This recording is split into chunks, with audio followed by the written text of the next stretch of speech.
Yeah, obviously can't sleep. Uh, Interesting ideas on my mind. So I keep having a cold at night. That's because when you don't sleep, your immune system uh, doesn't function. But obviously, during the course of the night, your immunity builds up, and then you're good as gold in the morning. Yeah, essentially. Anyway, what was I gonna say? Yeah, so I need to do a review of Ibanez guitars because actually they're incredible, really, really incredible. Um, yeah, but their marketing is terrible. There is no signed recording artist of note that plays Ibanez guitars. Now, for a company that is the third or fourth largest manufacturer, don't quote me on that, but one of the largest manufacturer of guitars in the world, as in output numbers, numbers of guitars is manufacturing per year. Ibanez is up there with with all of the brands, right? So what was I going to say?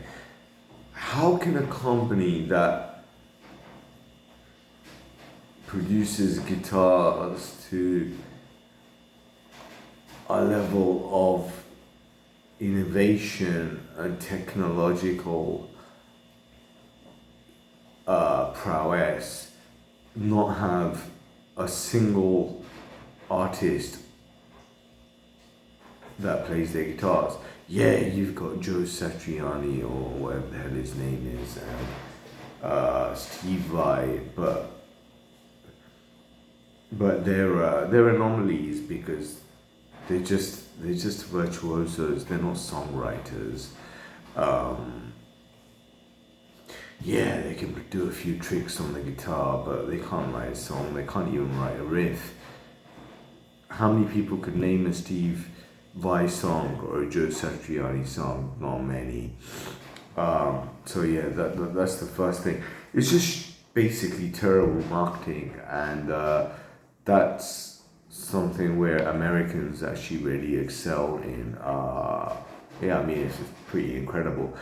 The Nike Air Jordan is probably not the best basketball sneaker any ever made, but it's the most renowned one, and it's certainly the one that everybody on the face of the planet knows, even if they don't know another basketball sneaker. Um, yeah, so it's crazy that Ibanez is basically has been relegated to being sitting in people's bedrooms all over the world when it should be on world stages because it's as competent as any Gibson, as any PRS, as any uh, Fender, although Fender acoustics are good, but Fender electrics are actually pretty shit. Now, this is going to sound like a very controversial comment, but if you're going to buy a Fender, you buy a made in Japan Fender. You don't buy a made in America Fender. They're shit. Long story short. Um, yeah, you're probably wondering, oh, how could that be? Because you've been brainwashed your entire life into thinking that Strats are good, but they're actually not good. Go play an Ibanez, uh, and then go play a PRS, and then tell me that a Strat is a good guitar. It's good in the sense it's utilitarian, I suppose. It's a workhorse, but it's not an enjoyable guitar to play. Um, yeah, although maybe they've improved in the last few years. I don't know, but I played a few and I've always found them crap. I remember I had a made in Mexico one a couple of years ago that I sold because I actually lost the will to live. It was that terrible. So yeah, I sold it. Uh, yeah, they just they're just not good. And obviously, this is very controversial, and it's not going to sit with a lot of people because, like, oh, Hendrix played a Strat, so it must be good. Yeah, but you also have to remember Hendrix was a pretty simple guy that didn't really have much knowledge about the world or engineering. He just picked up fucking any guitar and played it, and he stuck with the Strat. That's pretty much all it comes down to. And it's not like I'm talking out my ass. That's the reality of the matter. This guy wasn't. He wasn't somebody who had a profound knowledge of good engineering or. But anyway, coming back to Ibanez's, they're incredible. They're so good that that a $300 Ibanez is better than an $800 or $1,000 Stratocaster. Yeah, I have an entry level Ibanez, and that guitar kicks ass. Basically, you could even gig with that guitar, you'd be fine. Yeah, I mean, it's obviously doesn't compare to Ibanez's higher end ones, but it's still very, very good. Astonishingly good, in fact. Yeah, like I said, Japanese are just incapable of making bad products because it's not in the psyche of Japanese manufacturers, because product comes first, monetary gain comes second. It's also a cultural thing and a historical thing, because if you look at ancient Japanese history, they are very meticulous in everything they did, and I'm not that well read or well versed in it, but it's just cursory knowledge. I don't know if that's the right word, but just limited knowledge, let's say. But I know that they're very diligent and do things to very high standards. So where was I going with this? That yeah, Ibanez, what they need to do is they need to get their marketing team to sign 15 or 20 recording artists. Gary Clark Jr., why not? He's open to playing lots of different types of guitars. Hell, get Frusciante. He plays that beaten up old relic Strat. That works for him. It's a good guitar. I'm not saying it's not. It works for him. But he probably hasn't, again, he's a simple guy. He probably hasn't played anything else, right? He's not dynamic in terms of, kind of being a bit disparaging. That's not very good. He's not dynamic in the sense that I am. Let's put it that way. He's dynamic in the sense that he's a great guitarist. He's probably not a very dynamic human being. That's what I'm trying to say. And again, I'm not trying to be an arsehole, just stating fact. There's a fundamental difference between fact and being an arsehole. Yeah. But again, lots of respect for the guy. The guy's a poet, he's a genius. Yeah, I mean, for me, the guy's like a living legend, as he is for most people. Yeah. So I actually hope that he doesn't take to heart when I mean he's not dynamic. Maybe he is dynamic, I don't know. Maybe I'm being an asshole, and maybe I need to self-reflect a little bit more, so let's retract that. But yeah, Ibanez, I'm going to do a review of my Geo, and I'm going to do a review of my Boss amp and my Roland amp. I do believe Boss and Roland are actually the same companies. They just like sister companies, or essentially the same company under two names, just like Lexus and Toyota. Yeah, which brings me to another topic that I wanted to discuss. So the Ibanez, we all do a review of that, and we'll do it visually, and I'll show you why they're so good. Yeah, what else was I going to say? Yeah. Alright, now to my other favorite subject, which is cars. Now, one thing the Germans are actually really good at is continuing with the winning formula. The BMW 3 Series has been going for what, I don't know, 40 years.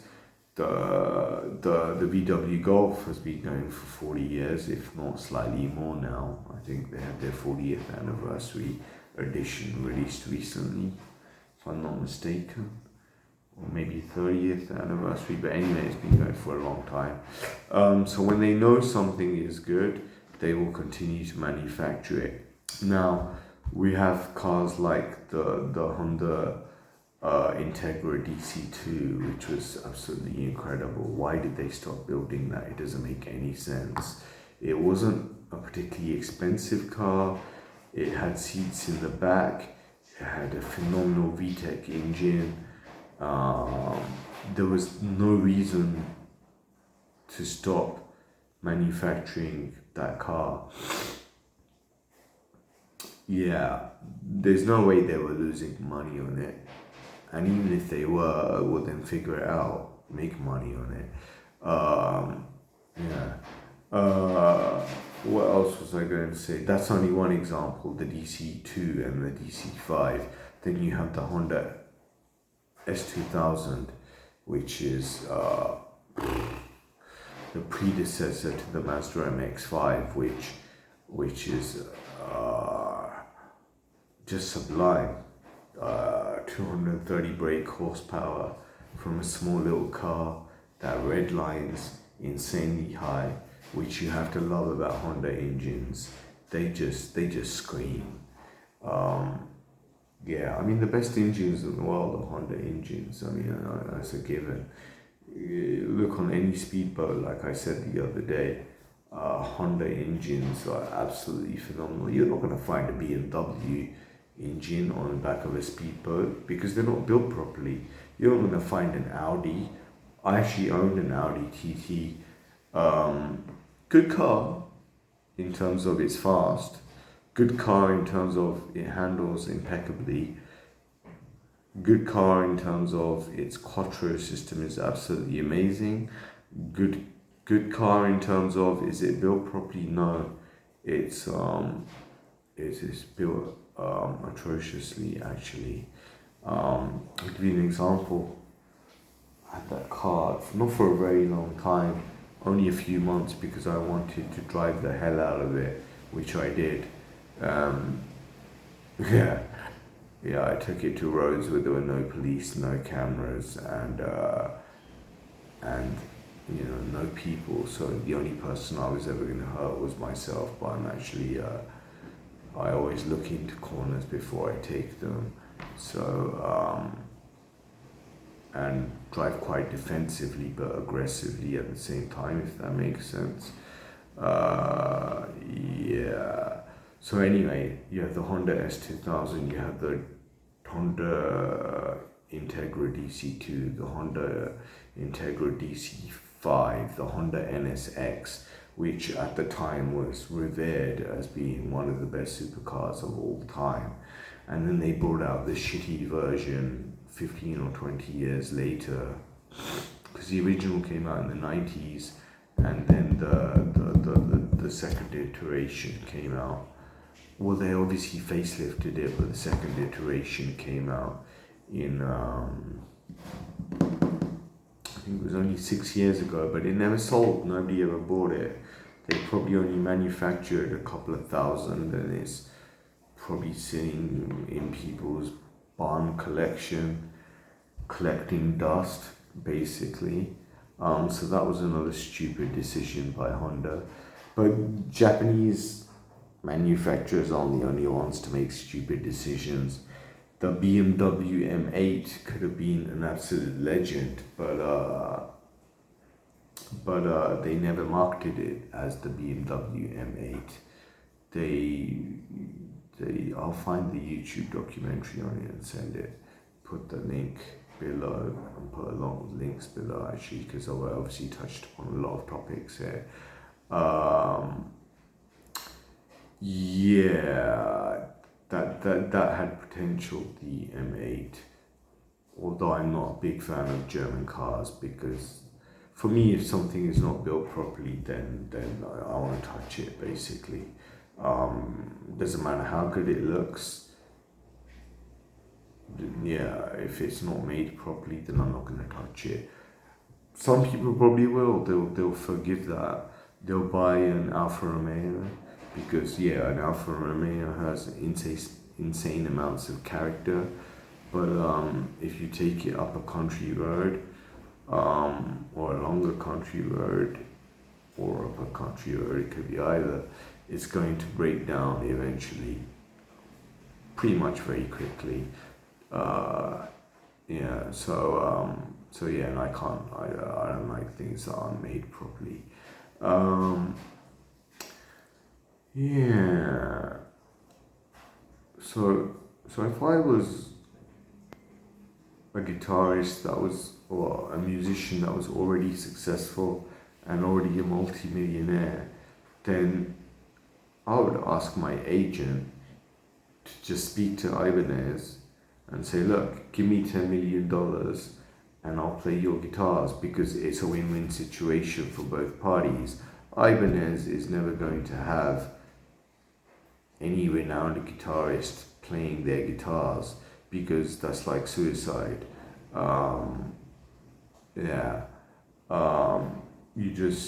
You don't play in Ibanez because you've worked your whole life, you've trained goddamn hard to become a good guitarist. So why would you play in Ibanez? You're like self-jeopardizing your future prospects, right?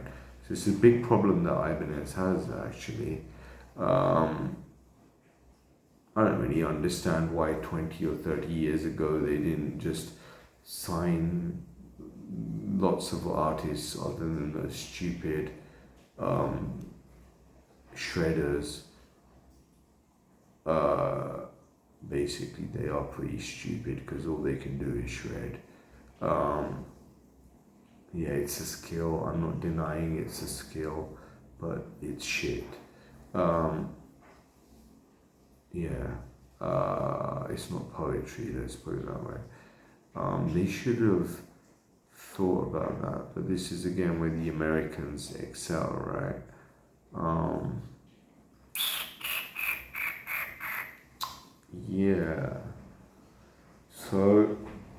So what we will do is do a review of this little beast that I have here, which is a Boss Katana Mini. I mean, this is incredible. This is one of the best portable amps money can buy, if not the best portable amp money can buy.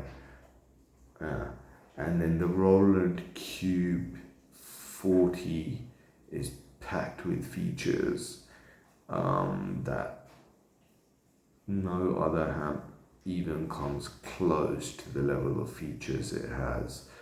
It's incredible. You have 3 channels, your clean, your gain, and then your another level of gain, and then you have you have a built-in looper, you have a built-in tuner. I mean, even that is incredible. Then you have a whole ton of effects as well, and then you can buy the FX6 foot switch, which is made by Boss as well. Like I said, Roland and Boss are pretty much the same company. There's probably a lot to follow what I've just said for most people, because I'm not gloating. I have a lot of knowledge about a lot of things. I'm not one-dimensional. I mean, I think that's pretty evident. Actually, my friend Miguel used to say something interesting. He says, well, he still does. He says, too many people think one-dimensionally, not 3-dimensionally.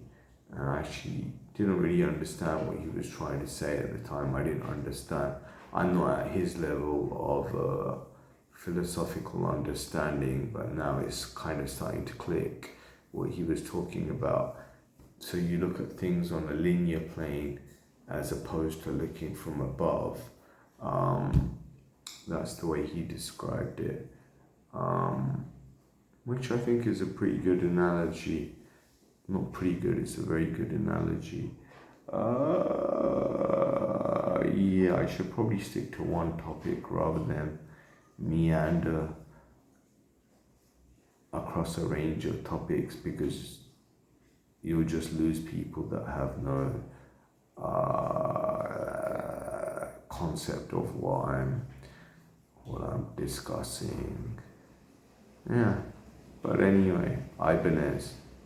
If somebody at Ibanez is watching or eventually does end up watching, yeah, get yourself signed up with some good signed recording artists and get your brand to the place where it should be, because it's not at the moment. Because your guitars are absolutely phenomenal and amazing. So it's a travesty that you're going to be confined to teenagers' bedrooms, basically, which is not good when you're making something so outstanding. So yeah, this is to help you out. It's not to hate on you. That's for sure.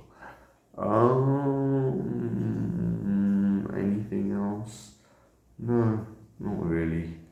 I shall park it there for now. Alright, adios.